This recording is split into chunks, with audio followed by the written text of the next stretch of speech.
亲爱的朋友们，欢迎来到微光夜读。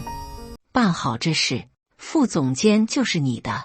领导的承诺言犹在耳，我却在他派我出差1周后，被公司扫地出门。我认定这一切都是他精心策划的骗局。可当我与他意外重逢，这位我恨了半年的前领导，看到我为何会满脸震惊，彻底懵了。接下来开始我们本期故事，记得点击订阅并开启小铃铛。初夏的阳光透过百叶窗，在红木办公桌上切割出斑驳的光影，空气里弥漫着上等龙井的清香，沁人心脾。我的直属领导，项目部总监高建军，正亲自为我续上一杯热茶。来，小陈，尝尝这个。朋友刚送来的明前龙井，高建军的声音温和又有力。他把那只紫砂茶杯轻轻推到我面前。我叫陈默，是这家名为启航科技的公司里项目部的一名资深骨干。我不是个喜欢言辞的人，更习惯用行动和结果说话。就在3天前，我带领团队攻克了一个困扰了部门近2个月的技术难题，为公司挽回了一笔重要的订单。今天，高总把我叫到办公室，就是为了这件事。这次的项目，你做得非常出色。高建军靠在宽大的老板椅上，双手交叉放在腹部，脸上带着满意的微笑。董事会那边都听说了，对我们项目部提出了表扬，尤其是对你，陈默，赞不绝口。我端起茶杯，感受着掌心传来的温度，心里也跟着暖了起来。我来到启航科技5年，从一个初出茅庐的毕业生，一步步成长为能独当一面的核心员工。高建军可以说是我的伯乐，他给了我很多机会，也在关键时刻提点我。我对他的感激和信赖是发自内心的，这都是高总您领导有方，还有团队兄弟们齐心协力的结果。我谦虚地回答，这是我的真心话，也是职场里必要的客套。高建军摆了摆手，身体微微前倾，压低了声音说，小陈，咱们之间就不用说这些客套话了，你的能力我看在眼里，公司高层也看在眼里。年底，部门不是要增设一个副总监的职位吗？我已经向上头提了你的名字，不出意外的话，这个位置就是你的。我的心脏猛地跳了一下，一股热流瞬间涌遍全身。副总监，这个我之前想都不敢想的位置，现在竟然如此真实地摆在了我的面前。这意味着更高的薪水，更广阔的平台，更重要的是，这是对我过去5年努力的最高肯定。我看着高建军诚恳的眼睛，那里面充满了期许和信任。我激动得有些说不出话，只能重重地点了点头，端起茶杯，将那杯温热的茶水一饮而尽，仿佛在饮下自己的承诺和未来的希望。好好干，公司不会亏待任何一个有功之臣。高建刚拍了拍我的肩膀，力道十足。我走出总监办公室的时候，感觉脚下都有些轻飘飘的，灿烂的阳光洒在身上。我觉得自己的未来也像这天气一样，一片光明。我没有注意到，在我转身关上办公室门的那一刻，走廊拐角处，我的同事孙宇正定定地看着这边，他的眼神在接触到我之后迅速移开，但那短暂的一瞥里，闪过了一丝难以捕捉的阴郁和嫉妒。孙宇的能力不算差，但他总喜欢走捷径，心思也比较活络，一直觉得自己的才华没有得到应有的回报。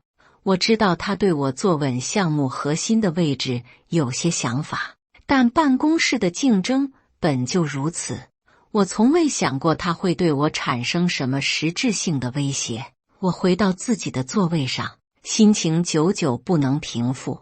高总的话语还在耳边回响，那份沉甸甸的信任让我充满了干劲。我打开电脑，开始为下一个项目做准备，心中已经开始规划着，如果真的当上了副总监，要如何更好地协助高总，带领团队创造更辉煌的业绩。那时候的我，对未来充满了无限的憧憬，对我的领导充满了绝对的信任。平静的日子只过了3天。周四下午，正当整个办公室都在为即将到来的周末而气氛稍显轻松时，高建军一阵风似的从他办公室里走了出来，径直来到我的工位前。他的表情异常严肃，眉头紧锁，手里还拿着不断震动的手机。沉默，你赶紧准备一下，马上要去一趟滨城分公司。他的语气不容置疑，带着一种前所未有的焦急。我愣了一下，抬起头，看到他额头上渗出的细密汗珠。高总，出什么事了？这么急？滨城那边最大的客户天弘集团突然提出要终止合作，说我们的系统出了严重的后门漏洞，给他们造成了信息安全风险。高建军快速地说道，声音压得很低，但足以让周围几个工位的同事都听到。天弘集团是我们今年最重要的战略合作伙伴，他们的项目要是黄了，不仅影响我们下半年的业绩，更关键的是，公司正在谈的一笔重要融资可能会因此泡汤，后果不堪设想。办公室里瞬间安静下来，所有人都感受到了这股紧张的气氛。天弘集团的项目，我是主要负责人之一，对整个系统的架构和细节了如指掌。我非常确定，我们的系统在交付前经过了无数次的安全测试，不可能存在所谓的后门漏洞，这不可能。我下意识地反驳，我们的代码我都复查过，安全上不会有问题的，是不是客户那边有什么误会？现在不是讨论这个的时候。高建军的语气变得严厉起来，客户那边态度非常强硬，点名要项目负责人过去给个说法，分公司那边的技术人员根本镇不住场面。我想来想去，这件事只有你亲自去一趟，才能把情况摸清楚，把客户安抚住。你现在就去订最快一班的飞机票，我马上让行政给你办出差手续。他看了一眼手表，催促道，时间非常紧迫，你现在就出发，行李都别回家收拾了，到那边需要什么再买。记住，无论如何一定要稳住天弘集团，这是死命令。高建军的脸上满是焦虑和不容置疑的威严，他所描述的后果太过严重，让我没有丝毫怀疑的余地。作为项目部的骨干，又是这个项目的核心人员，在公司面临危机的时候，我责无旁贷。那份刚刚被高总肯定的信任感和责任感，瞬间压倒了心里那一丝觉得事情有些仓促的疑虑。好的，高总，我明白了，我马上去订票。我立刻站起身，拿起桌上的钱包和手机。好，我等你的消息，到了之后随时跟我保持联系，我这边也会随时跟进。高建军说完，又拍了拍我的肩膀，但这次的力度更多的是一种沉重的嘱托。我匆匆跟旁边的同事交代了一下手头正在跟进的工作，然后在同事们混杂着同情和担忧的目光中，快步离开了办公室。我甚至没有时间去思考，为什么一个如此重大的技术问题会以一种近乎突袭的方式爆发出来。我满脑子想的都是高总那句只有你亲自去才能摆平，以及他对我的那份期许。我必须把这件事办好，不仅是为了公司，也是为了不辜负高总的信任。为了那个他许诺给我的未来，在去机场的出租车上，我给家里打了个电话，简单说明了情况。妻子虽然有些担心，但还是理解我的工作。挂了电话，我看着窗外飞速倒退的城市街景，心中只有一个念头：尽快赶到槟城，解决问题，然后带着好消息凯旋而归。在槟城的一周，简直可以用昏天黑地来形容。我一下飞机就直奔天弘集团，连酒店都来不及入住。事实证明，所谓的后门漏洞确实是一场误会，是天弘集团内部一位新来的技术员在进行压力测试时操作不当，触发了系统的应急保护机制，从而产生了一份看似恐怖的错误日志。整个过程的沟通异常艰难，对方的态度起初非常傲慢和强硬，完全不给我解释的机会。我凭借着对系统每一行代码的熟悉，不眠不休地工作了2天2夜，配合他们公司的技术团队，一步步复盘操作，最终成功定位了问题的根源，并现场演示了系统的安全性。真相大白后，天弘集团的高层对他们的鲁莽表示了歉意，并且对我展现出的专业能力和负责任的态度大加赞赏。危机不仅解除了，天弘集团的董事长还亲自出面，表示要追加一部分合作预算，深化双方的合作关系。我终于松了一口气。当我把这个好消息通过邮件汇报给高建军时，心中充满了成功的喜悦和如释重负的轻松。虽然这几天累得几乎散架，但能够圆满完成任务，一切都是值得的。高建军没有回复我的邮件，我猜想他可能是在忙着跟公司高层汇报这个好消息，带着一身的疲惫和胜利的喜悦。我登上了返回的飞机，靠在舷窗边，看着云层在脚下翻滚。我甚至开始想象回到公司后，高建军会如何当着全部门同事的面表扬我。那个副总监的位置似乎已经向我招手了。飞机落地，我没有直接回家，而是拖着行李箱直奔公司。我要第一时间向高总当面汇报这次出差的全部细节。然而，当我站在公司大门的闸机前，准备刷卡进入时，机器却发出了滴滴2声刺耳的警报，屏幕上显示出无效卡的红色字样。我愣住了，以为是门禁系统出了故障。我试了2次，结果都一样。前台的接待小姐看着我，眼神有些躲闪和尴尬。你好，我叫陈默，是项目部的。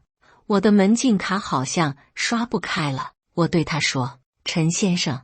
前台小姐的称呼让我心里咯噔一下，她以前总是亲切地叫我陈哥。她犹豫了一下，然后拿起电话拨了一个内线。赵经理，项目部的陈默回来了，就在前台。赵经理，人事部的赵经理。我心里升起一股不祥的预感。为什么我回来是人事经理来处理？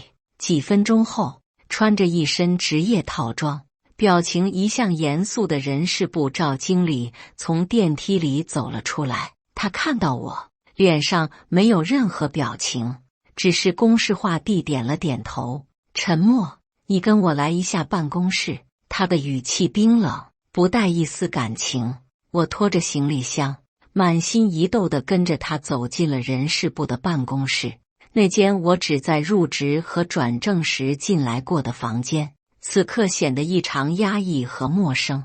赵经理从文件夹里抽出一张纸，轻轻地放在我面前的桌子上，然后推了过来。你先看一下这个。我低头看去，几个加粗的黑体字像一把重锤，狠狠地砸在了我的脑袋上。解除劳动合同通知书。我的大脑瞬间一片空白，嗡嗡作响。我完全不敢相信自己的眼睛。我把那张纸拿起来，反复看了好几遍，白纸黑字，清清楚楚，下面还有公司的公章。这是什么意思？我的声音因为震惊而变得有些嘶哑和颤抖。是不是搞错了？我刚从槟城出差回来，圆满完成了任务。赵经理面无表情地看着我，像是在看一个与自己毫不相干的陌生人。公司单方面与你解除劳动合同，理由是你严重违反公司保密协议，在出差期间泄露项目核心数据，给公司造成了重大经济损失和名誉损失。泄露核心数据，造成重大损失。我感觉自己像是在听一个天大的笑话。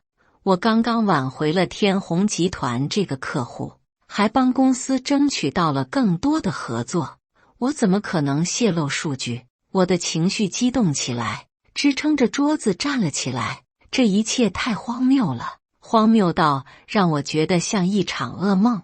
这绝对是诬陷，是彻头彻尾的诬陷。我对着赵经理大声喊道，办公室里的空气仿佛都凝固了。赵经理似乎对我的反应早有预料，他不慌不忙地从另一个文件夹里拿出几页打印出来的纸张，再一次推到我面前。这是证据，他冷冷地说。我一把抓过那些纸，低头看去。第一页是几封邮件的截图，发件人显示是我的公司邮箱，收件人是一个陌生的加密邮箱地址。邮件内容是一些经过加密处理的附件，标题赫然写着天弘项目核心代码库。这不可能！我失声喊道，我根本没有发过这些邮件，我的邮箱密码只有我自己知道，技术部已经核实过了，这些邮件确实是从你的账户在你出差期间发出去的。赵经理的语气像是一台没有感情的机器，那一定是有人盗用了我的账号，在我出死力为公司解决问题的时候，有人在背后捅了我一刀。我感到一股寒意从脚底直冲头顶。赵经理没有理会我的辩解，又把另一份文件递了过来。这是项目部同事孙宇提供的证词，他证明在你出差前的那个下午，他看到你用移动硬盘从公司的服务器上拷贝了大量的项目数据，行为非常可疑。孙宇，那个在走廊里眼神阴郁的孙宇。一瞬间，我似乎明白了什么。这是一个圈套，一个精心设计的圈套。他在撒谎，他这是公报私仇，恶意诽谤。我气得浑身发抖。我要见高总，我要当面跟高总解释清楚。这次出差是他派我去的，他最清楚我的为人。我把所有的希望都寄托在了高建军身上。我相信，只要我见到他，把槟城的事情一说，把这些所谓的证据摆出来，以他的精明，一定能看出其中的破绽。他不会相信这些无稽之谈。赵经理抬起眼皮看了我一眼，那眼神里甚至带了一丝怜悯。不用了，你的离职是高总亲自审核，并且签字批准的。这句话像一道闪电，瞬间击碎了我心中最后一道防线。高建军亲自签批，我像是被抽干了所有力气，踉跄着后退一步，跌坐在椅子上。怎么可能？那个亲自给我倒茶，拍着我的肩膀许诺我未来的高总，那个在我临走前还一脸凝重嘱托我的高总，怎么会亲手签下开除我的文件？我不信，我绝不相信。我掏出手机，手指颤抖地翻出高建军的电话号码，拨了过去。对不起，您拨打的电话正在通话中，请稍后再拨。我挂断，重拨1遍、2遍、3遍，永远都是那个冰冷的机械女声。我的心一点点沉入谷底。最后，当我再次拨过去的时候，听到的却是对不起，您拨打的电话已关机。不是关机，是拉黑。我能感觉到。为什么？这到底是为什么？我喃喃自语，大脑一片混乱。我想不通，完全想不通。如果这是一场阴谋，那主导者是谁？孙宇，他有这么大的能量吗？能让高总都听命于他？除非高总本人就是这场阴谋的一部分。一个可怕的念头在我脑海中形成：卸磨杀驴。也许滨城的客户危机从一开始就是个幌子，一个把我支开的借口。也许高总早就想提拔他自己的亲信，比如孙宇，而我这个功高盖主又不懂政治的技术宅，就成了必须被清除的障碍。他先用副总监的位置稳住我，让我对他死心塌地，然后在我为他冲锋陷阵的时候，从背后给了我最致命的一击。这个念头一旦产生，就疯狂地在我脑海里滋长，所有的细节似乎都对上了。那次过于热情的嘉奖，那次过于紧急的出差，还有现在这个无人接听的电话，我感到一阵彻骨的寒冷和前所未有的屈辱。我为之奋斗了5年的地方，我无比信赖的领导，竟然用如此卑劣的手段将我扫地出门，还给我扣上了一顶泄密者的黑锅。请你收拾一下个人物品，在半小时内离开公司。赵经理的声音打断了我的思绪。2个保安不知道什么时候已经站在了办公室门口，面无表情地看着我。我没有再争辩，因为我知道，在绝对的权力面前，一切辩解都是苍白的。我像一具行尸走肉，在保安的陪同下回到我熟悉的工位。周围的同事们都低着头，假装忙碌，没有人敢看我一眼，更没有人上来说一句话。我默默地将几件私人物品装进一个纸箱，那张我和团队一起熬夜加班时拍的合影，那个我用了5年的键盘，此刻看起来都充满了讽刺。当我抱着纸箱走出公司大门时，夏日的阳光刺得我眼睛生疼。我回头看了一眼这栋我曾经挥洒了无数汗水和青春的写字楼，心中充满了无尽的背叛感和愤怒。我认定这一切都是高建军为了扶植亲信，一手导演的职场屠杀。被开除后的第1个月，是我人生中最黑暗的一段时光。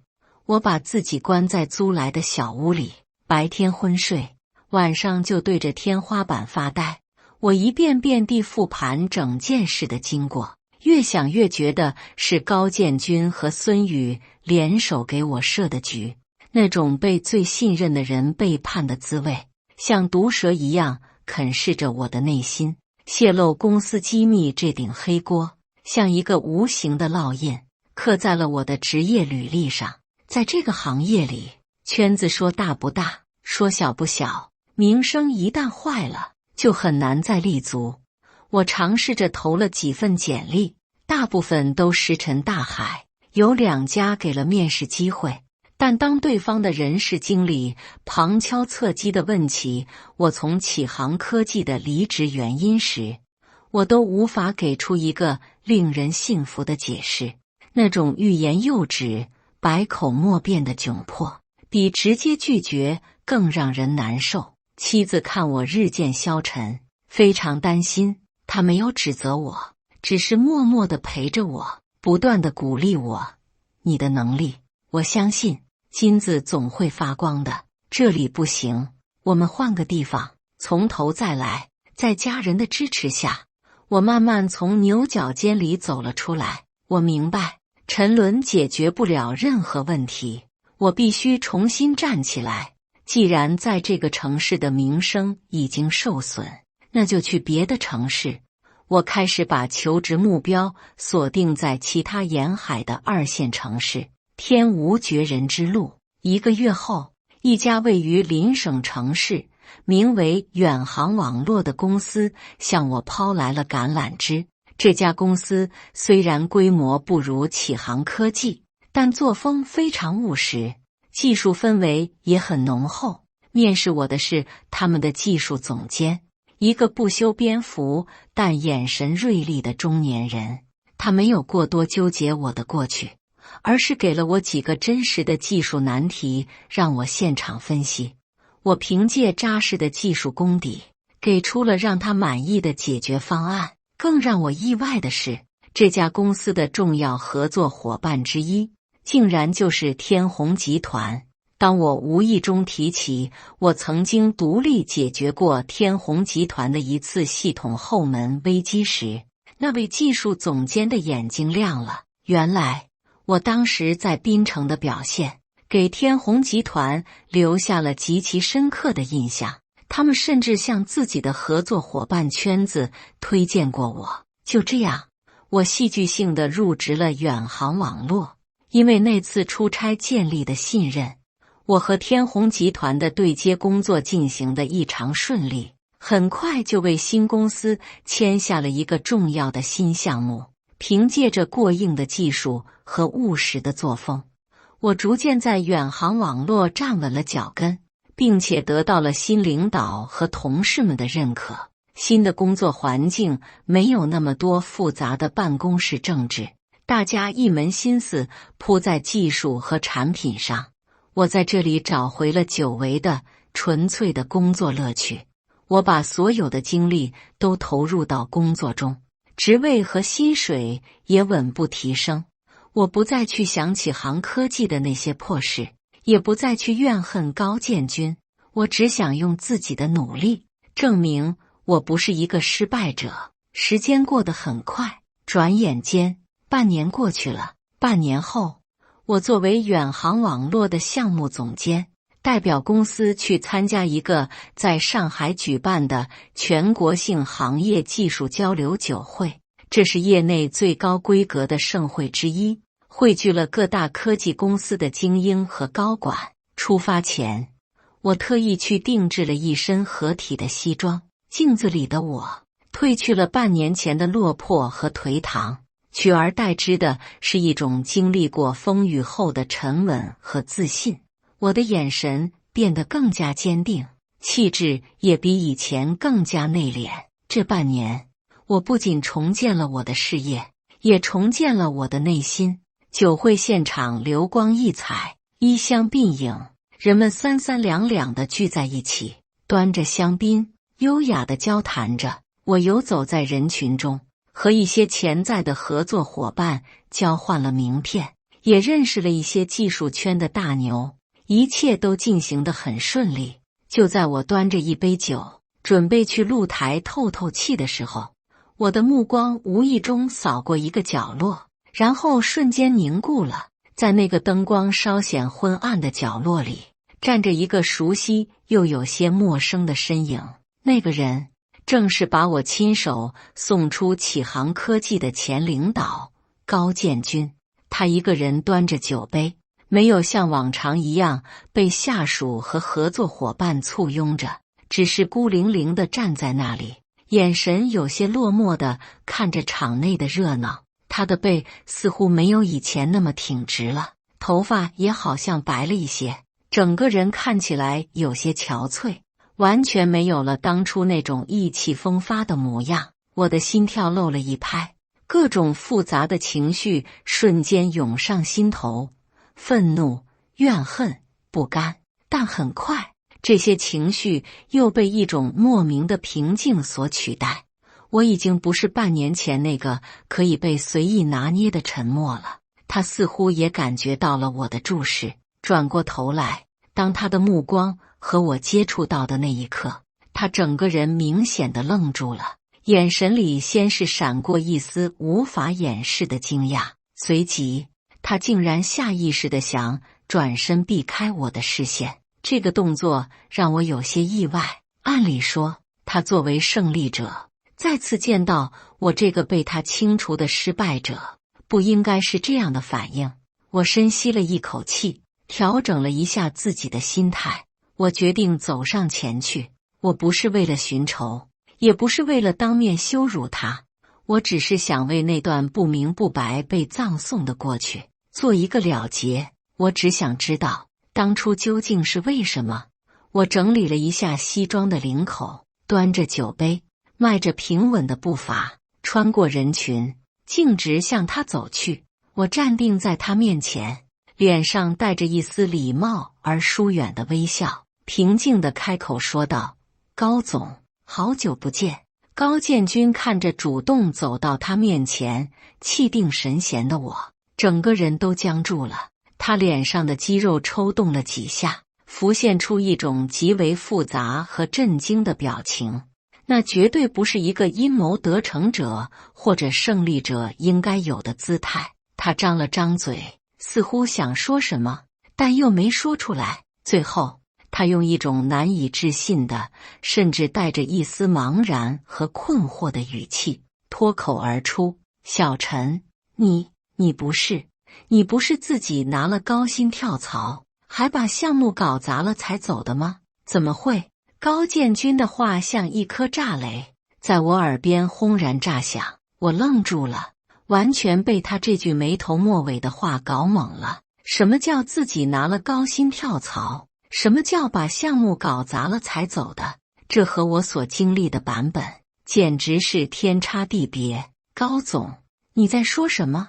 我皱起眉头，努力消化着他话里的信息。我什么时候跳槽了？当初不是你签的字，以我泄露公司机密为由把我开除的吗？我的反问让高建军也愣住了，他看着我，眼神里的困惑和震惊更浓了。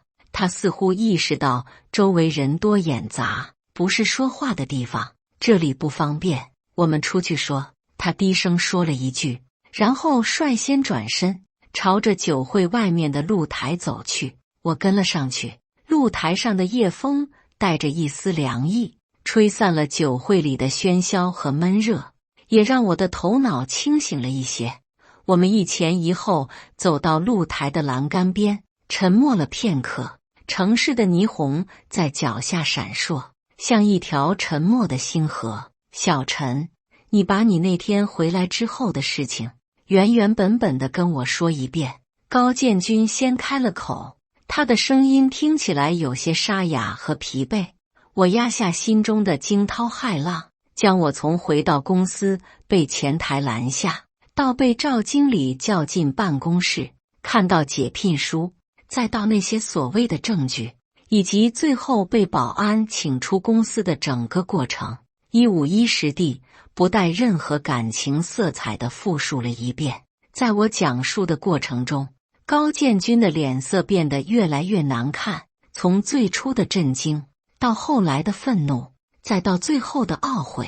他的手紧紧地握着栏杆，指节因为用力而发白。等我说完，他长长地叹了一口气，那声叹息里充满了无尽的复杂情绪。原来是这样，原来是这样，他喃喃自语，然后转过头看着我，眼神里满是愧疚。小陈，我对不住你。接着他道出了他所知道的那个真相。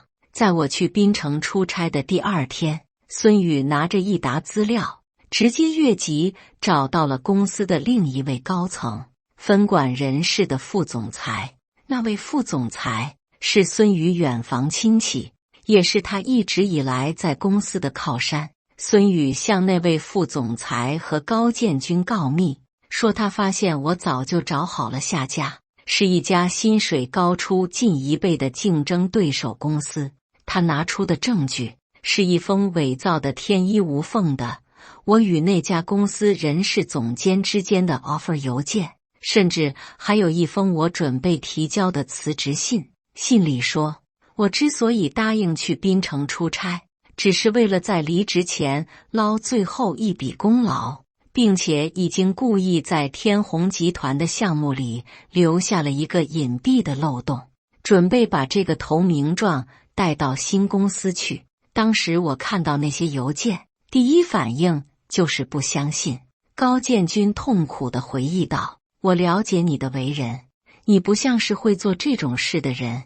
我立刻就给你打电话，想跟你核实情况。他的话让我心里一动，我想起了在槟城时，确实有几个来自公司的未接来电，但我当时正在跟客户开会，手机调了静音，后来忙起来就忘了回拨。但是我打了好几个电话，你都没有接。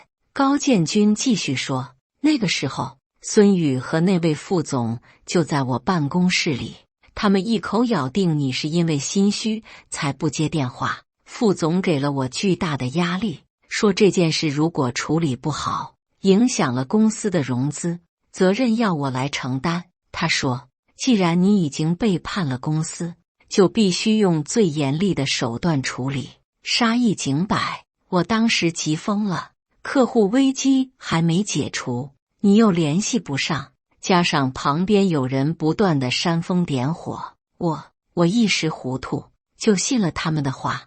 高建军的声音里充满了悔恨，我当时特别愤怒，感觉自己被最信任的下属欺骗了，背叛了。一气之下，我就在他们拟好的解聘报告上签了字。至于后面说你泄露数据，那是他们为了把事情做绝，伪造出来的证据。真相大白，原来我不是被高建军卸磨杀驴，而是我们两个都被孙宇和他的靠山当成了棋子，上演了一出精心策划的一石二鸟之计。他不仅借此机会除掉了我这个眼中钉，还顺便在高建军的功劳簿上抹了黑，让高建军在高层心里的印象分大打折扣。夜风吹过露台，带着一丝萧瑟，我跟高建军都沉默了，相对无言，只剩下满心的苦涩和无奈。没有我想象中那样激烈的指责，也没有他痛哭流涕的忏悔，有的只是两个成年人在认清了冰冷残酷的现实之后，那种无力的苦笑。我终于明白，为什么他今天看起来如此落寞。一个能被下属和同僚如此轻易就架空和欺骗的管理者，他在公司的地位和前途可想而知。孙宇虽然如愿以偿地坐上了我的位置，但听说因为能力不足，加上急功近利，把好几个项目都搞得一团糟，项目部如今的业绩一落千丈。高建军也因此受到了总公司的严厉批评，日子并不好过。这场精心策划的职场阳谋，最终没有真正的赢家。感谢大家的观看，本期故事精彩吗？欢迎大家在下方评论区吐槽。如果你喜欢这类故事，记得点击订阅微光夜读，并分享给更多的人，这会对我帮助很大。再次感谢大家的观看。